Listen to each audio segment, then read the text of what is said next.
lovely meal using our steam function. I am starting off with my pot. In there I've got 1 tin of coconut milk. I'm just going to give that a little stir, and then I've also filled up the can, so it's a 400-gram tin, and I've then filled that up with water and added that in, so we've got equal amounts of coconut milk and water in there. I filled it up with rice, so this should be exactly the right amount to make a really good rice dish in here. And as I said, we're going to be using steam to make this, so it's a little bit different. I'm also going to put into the rice a bay leaf, and then I've got half a lime here, so I've just got some wedges that I'm going to put in, and that's really going to help to flavour that and make that delicious. Our fish and vegetables are going to be cooked in a parcel, so I've got a piece of foil here ready, and I'm going to lay down some pak choy. Just making like a nice little bed for it. And then over the top of that, I'm going to lay some lovely fresh spring onions. And then I've got here some ribbons of carrot. My fish I have gone for is actually frozen, so you can cook this from frozen, and it's a boneless sea bass fillet. So let's lay our fillet on top, just like that. Perfect.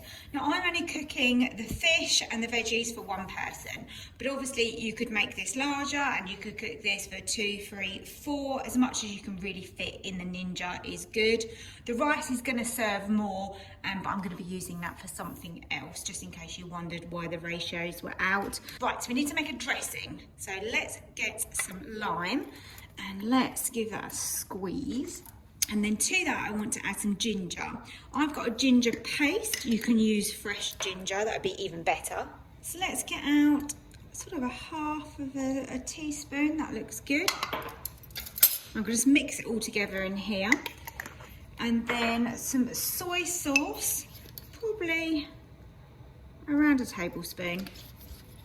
And then I think just a small little half a teaspoon would be enough of the sesame oil. It's just going to give a really nice flavour. Let's give that a little mix. Look at that. Let's give it a little smell. Oh yes, yes, that smells amazing. Now I need to kind of work out how I'm going to do this. So I'm going to pinch it at the top there, and then go along and then tuck in one end, and then that way I can kind of lift it up and I can pour the dressing over the fish. Okay, great. You do want this to be sealed really, because it's gonna steam and be beautifully tender. I'm gonna lower in my rack, so that is just over the rice there. And then you can add your parcel on top. Now we want to use this function here, which is purely just steam. Normally this kind of meal I've done before, I've used the steam meal setting, but we want to test out the steam and see how good this is. I'm going to go for 15 minutes with this one. Okay, the Ninja has finished, so let's lift up the lid.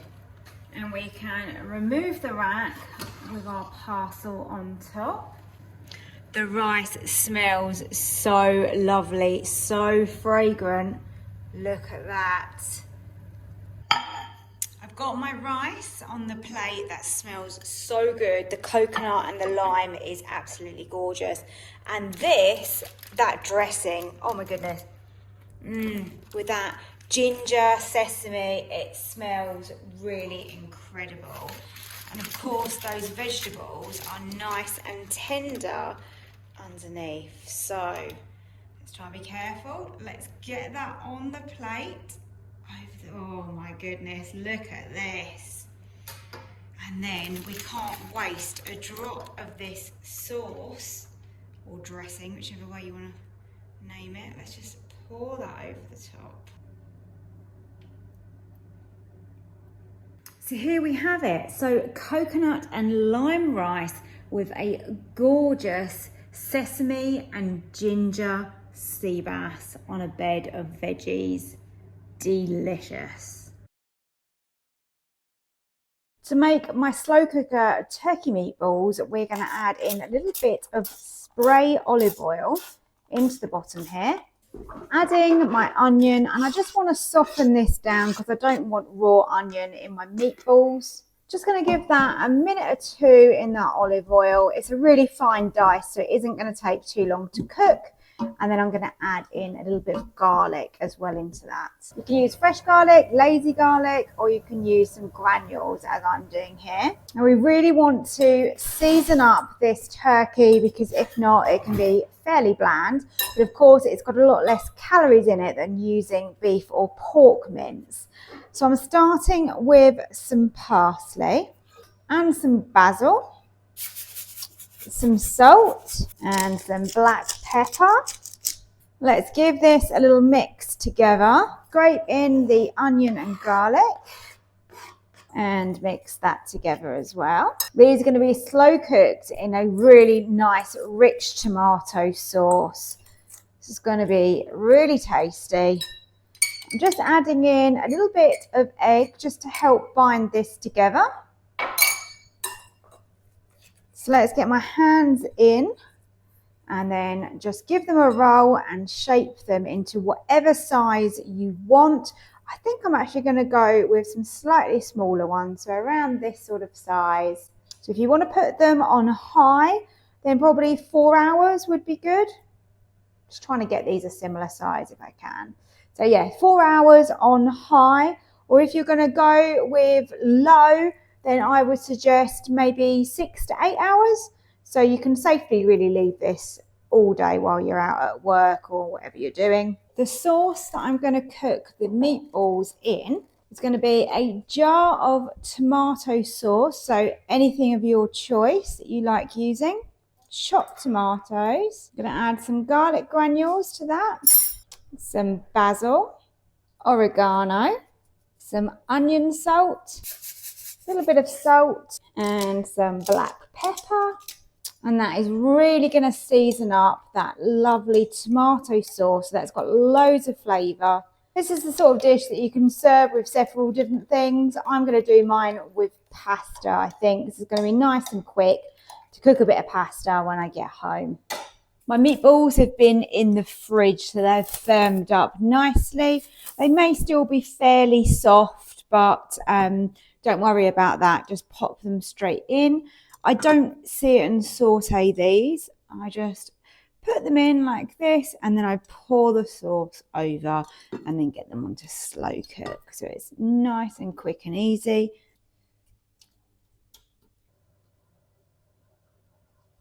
So here are my turkey meatballs, and I'm going to be serving these with some pasta tonight, which I'm just cooking on the hob.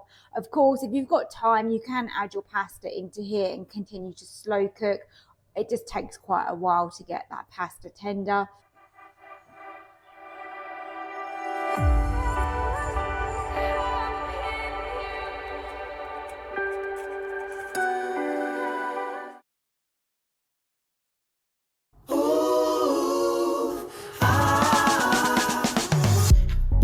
Talking to me with your eyes, I get a hint of the perfume that I like. Wear it like a disguise, I come around with the perfect alibi. Midnight, pouring my heart out like it's water. Start making this lovely chicken korma. I've already diced up my chicken breast, and then I've put my korma paste onto that, and I've left that in the fridge for a couple of hours, just going to really help let that chicken take on that flavour. So tonight we are going with 4 chicken breasts, and I used probably around 3/4 of a jar of the korma paste. Got that onto sear and saute, so I'm going to give that a good spray. And then I'm going to pop in my onion. As you can see here, I've got some finely diced onion. That's starting to sizzle away now. Smells really good as well. Why do onions smell so lovely when you're frying them like this? I think any curry is always a really good base to have an onion and garlic. I don't put the garlic in quite yet because I don't want it to burn.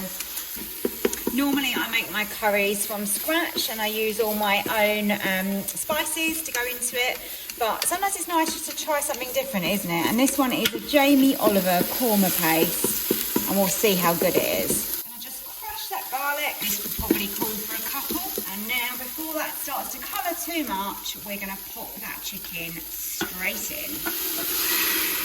Give that a really good mix. Sorry about all the steam there, it should clear in a second. Now we're just literally going to get a little tiny bit of colour and sear on the outside of that chicken. It's not essential, but I think it really helps with the flavours and the spices that we've got in this paste, if you can sort of toast that off slightly. Now I'm going to pop in a tablespoon of tomato puree. Really fancied a curry. We haven't had one in a while actually. This is going to be lovely tonight. Into that you can either choose to put some tinned tomatoes, or like me you can use some passata. I'm going to turn the sear and saute off now. We don't need that anymore. And we want 400 grams of the passata or tinned tomatoes. And then also you want some coconut milk. I'm using a light version here, and we want a whole tin, so that's 400 millilitres. Whole tin of that going in. The nice thing about coconut milk is that you don't need to add any water to this at all, because it is quite a thin liquid, particularly the light one. So I'm literally just mixing this just to combine everything. And then we need to slide across to the pressure side. I'm going to go with high, and I'm also going to go with a quick release, which is the middle one over here, and then just 8 minutes. It's not going to take very long. My vent is on seal, that has been checked, so let's start.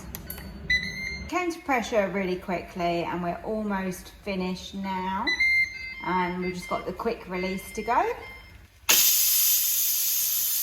And we can open up. Now this is definitely more liquidy than I would like. So what I'm gonna do is I'm gonna just remove the chicken, and then I'm gonna pop it on sear and saute just to let that thicken up for a few moments. So whilst that thickens up, it should just take a few moments, I have just split open a piece of that chicken, and it is really tender and cooked perfectly. Took about 5 minutes to sear and saute and thicken up that sauce, but it's perfect now.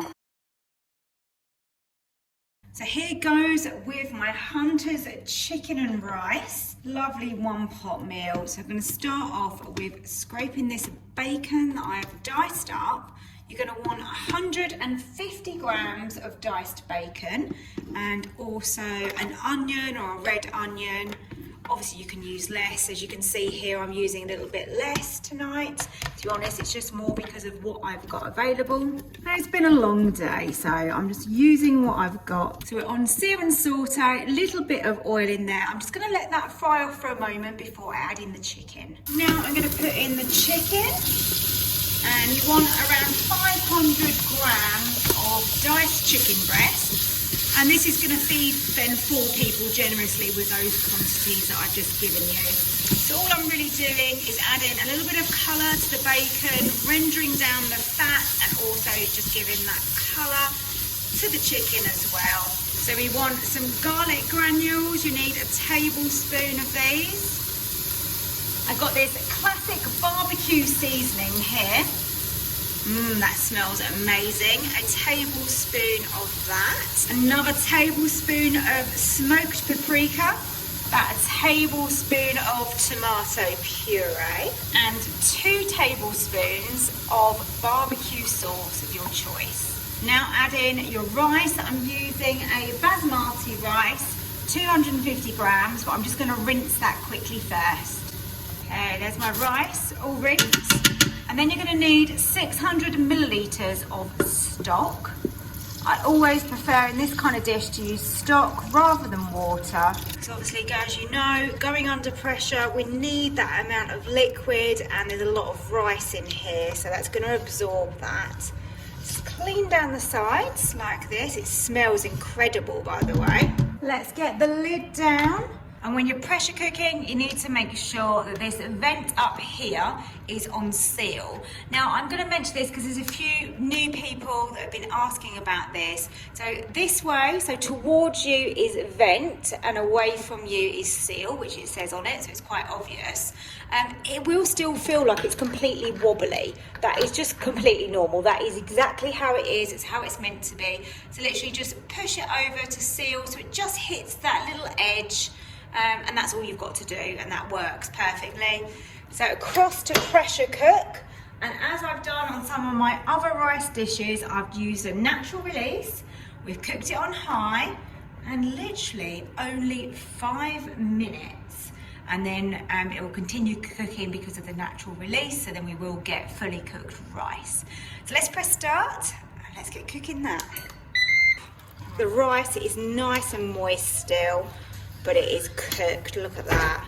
That is absolutely gorgeous. To that, I'm gonna add some cheese. Cheese of your choice, doesn't matter. I've got a little bit of a mixture here, so use whatever you're fond of. And I also think another drizzle of barbecue sauce would be lovely on that. Lid down.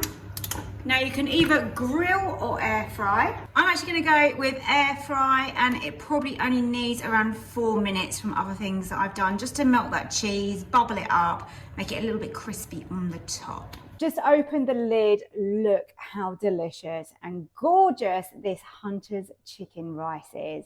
I'm gonna serve this up. I can't wait to eat this. Super excited for my dinner. Oh, look at that.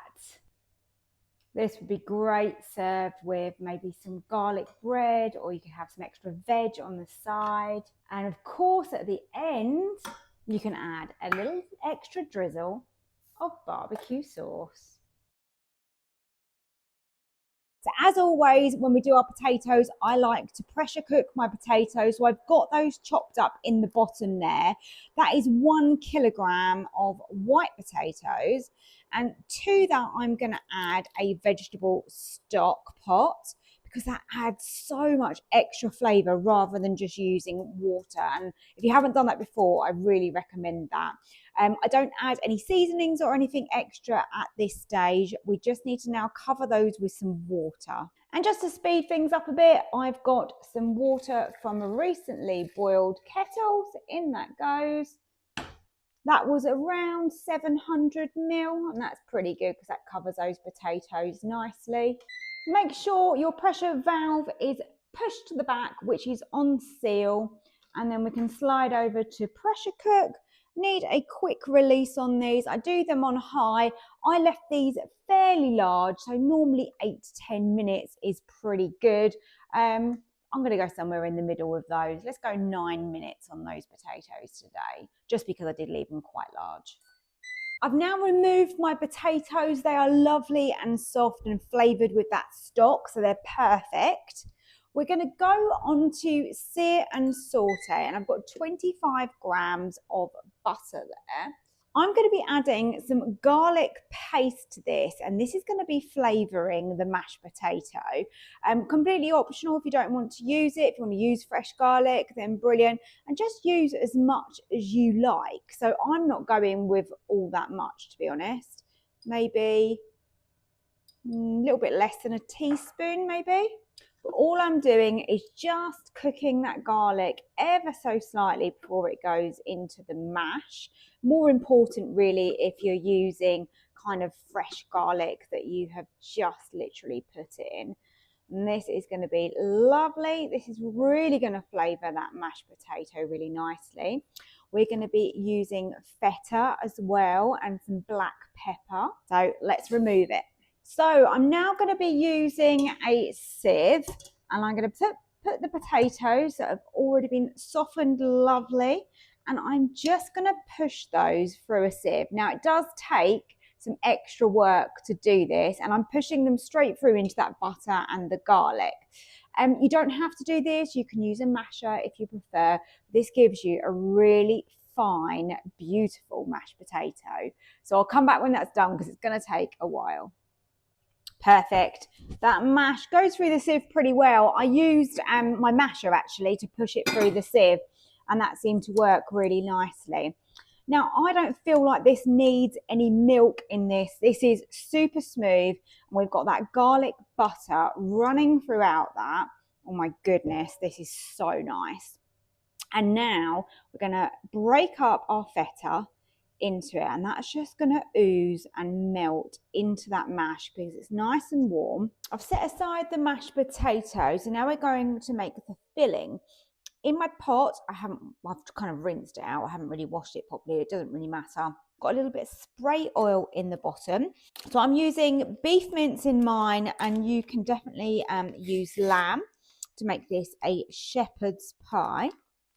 Just that me and my son aren't lovers of lamb mince, and therefore that's why I'm going with the beef.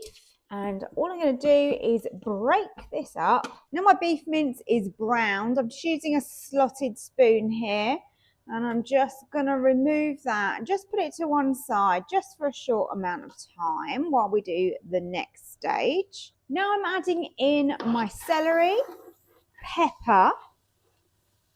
Like I said, I would have used a whole red pepper, but I didn't have it. So I've got a little bit of green in there as well, but that doesn't matter. And that's a whole onion here. So we want a medium heat for this. And we just now want to soften down those vegetables. So it's probably going to take around 10 minutes. If you wish to, you can add some garlic into here. If you're using fresh garlic, you can go with as much of maybe like 3 garlic cloves.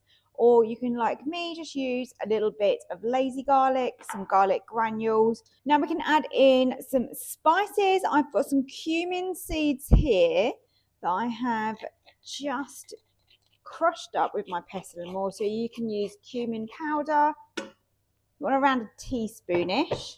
And now 2 teaspoons of smoked paprika. We're going to put the mince back in. Let's scrape every last bit back into there, and the juices. Lovely. Let's give that a mix with the spices that we've got on there. I'm still on the low sear and saute at the moment, by the way.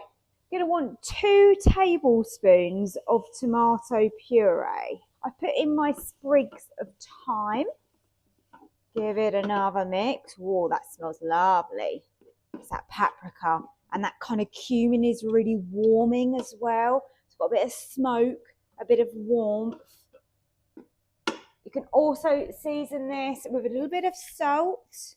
Not too much because I'm going to put some stock in here. And then I like quite a bit of black pepper. Now, because I've opted for beef mince, I'm going to be using a beef stock pot. If you're using lamb, then of course you can use chicken, lamb, vegetable, whatever you want. So let's get my stock pot in. And then to the stock pot, you want to put water. This is from a recently boiled kettle. It's just going to help things along a little bit quicker with that. And that's 600 millilitres. And now what I want to do is leave this on sear and saute. Let everything cook down together. This is going to thicken up as it cooks. Leave your lid open because that way it does allow it to reduce down. And I'm going to give this probably a good half an hour. Might even go longer. Let's have a look and see how well it does.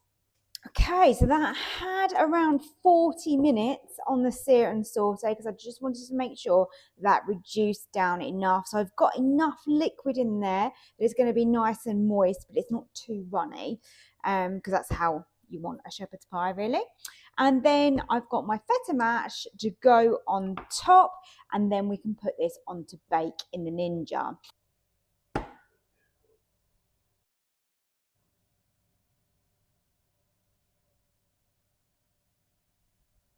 So here it is, shepherd's pie with a lovely whipped feta mash on top. How delicious does that look? Such a comforting, easy family meal to create using your Ninja Foodi. I hope you've enjoyed the recipe. Don't forget to hit the like button for me and subscribe if you're new to the channel too.